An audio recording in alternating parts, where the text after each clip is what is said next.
Good morning. I'm going on with the state of the school. This is the sixth video in this series, SOS, State of School. And I'll be a little more brief today, I think, than I was yesterday.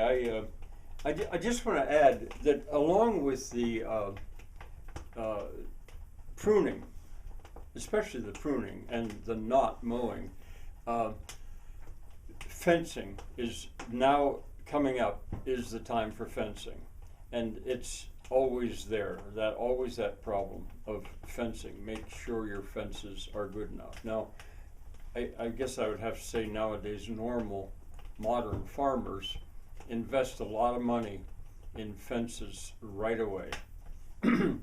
I didn't have the money, and also for other reasons I never did that. I've always done my own fencing.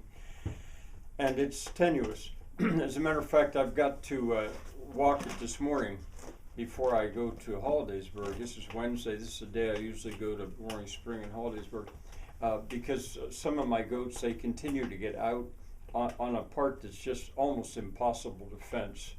But if I keep after it, I can do it. So I've got to go and I'll put my pruning shears. Loppers are what these big ones are sometimes called. But I'll just take my pruning shears in a pocket and a fencing tool and a hoe to keep myself from falling too bad, and head out. Once I get doing it, I don't mind it. Although I don't like doing it in the rain and when conditions are slippery. I mean, I've done some. I think maybe it was last year, or it might have been the year before, which I actually did a whole circuit of the fencing in terms of the biology, the botany, which is something else I wanted to say. One of the reasons now is the best time for fencing for me is because the foliage is off the bushes and trees, and my fences are gradually becoming like hedges.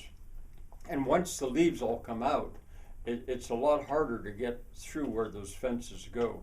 So it's coming up that time. I wanted to say that the mowing that I do on the farm, the land, not just around the houses here, I leave that to my son and wife. It's with a scythe. That's how I mow, when I mow. But I did very little mowing last year. And that's scary because to see a field just go high with what most people think of as weeds, it looks like it's out of control.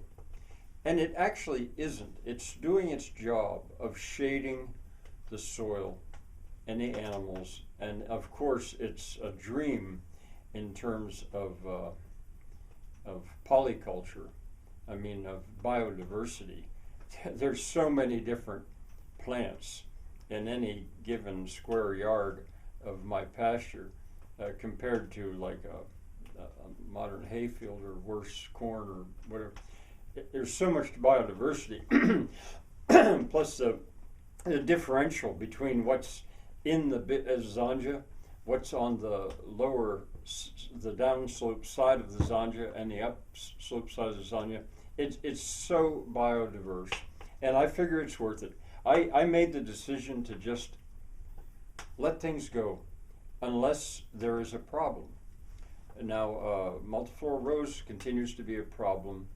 Barberry, Japanese barberry, is a problem, but it's not too aggressive yet. I mean, there are problems. So I wanted to say that, and let me see if there was something else I wanted to just mention.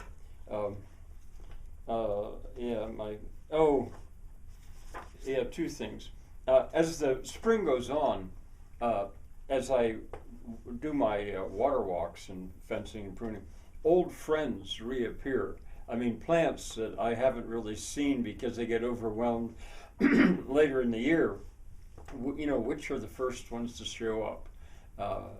That's the same is true of the salamanders and frogs and things like that. That's true.